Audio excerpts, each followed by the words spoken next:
Hi, I'm Jon Braver, creator, writer, and director of Delusion, and we are at Midsummer Scream in Long Beach.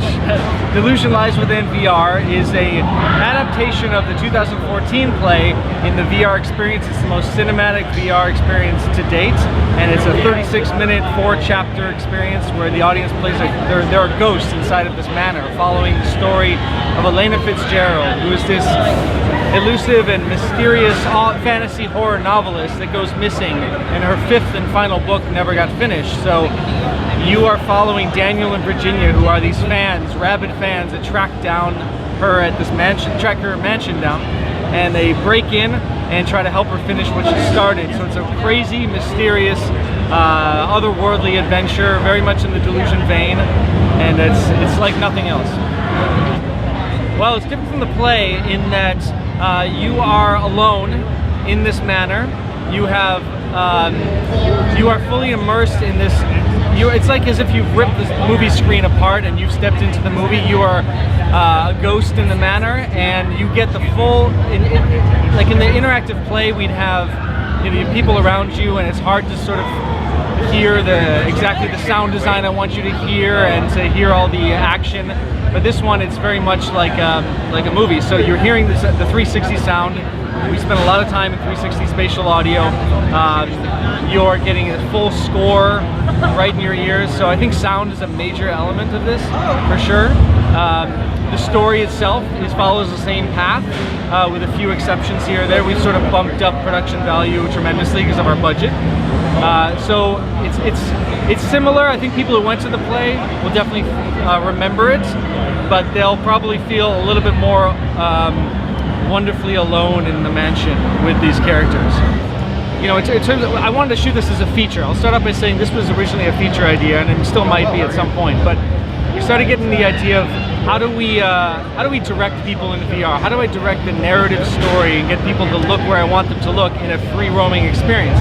So the theater aspect, it's live. You're in the world. You can look wherever you want, but there is certain action that you will be following. So with this, it's the same sort of thing. Same blocking with the actors, with the sound design that we can have. We can actually create the flow and the direction through sound design. So the play itself, in terms of blocking and rehearsal, was very similar to the VR aspect, because the camera was the audience. I placed the camera exactly where I felt the audience was best placed in the interactive play. So that worked out really well. That was a smooth transition.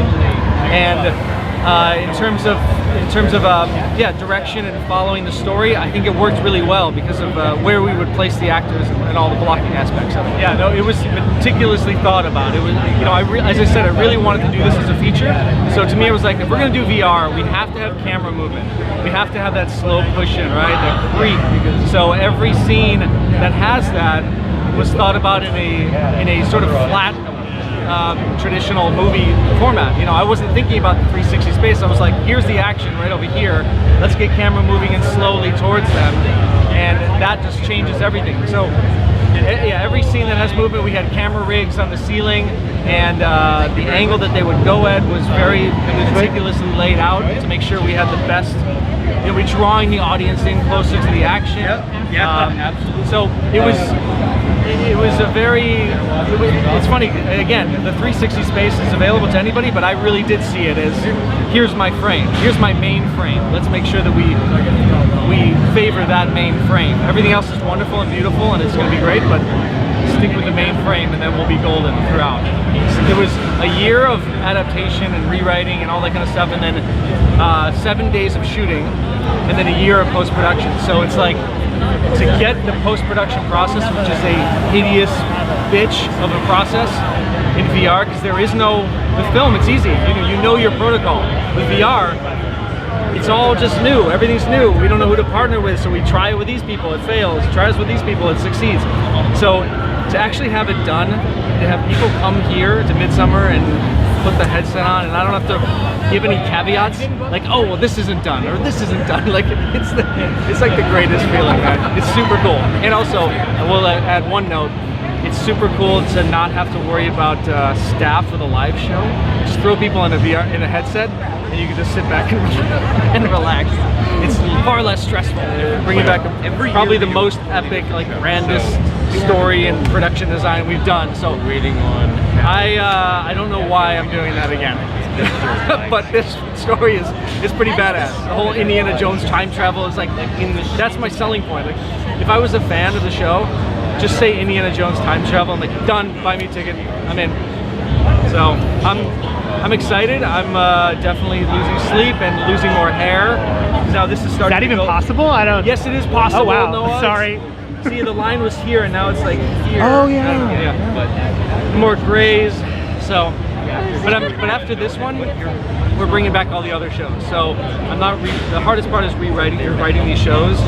So we're gonna bring back all the other 5 shows. So that's gonna be a lot easier to kind of relaunch. Well, Jon, we can't wait. I can't wait. I'm excited.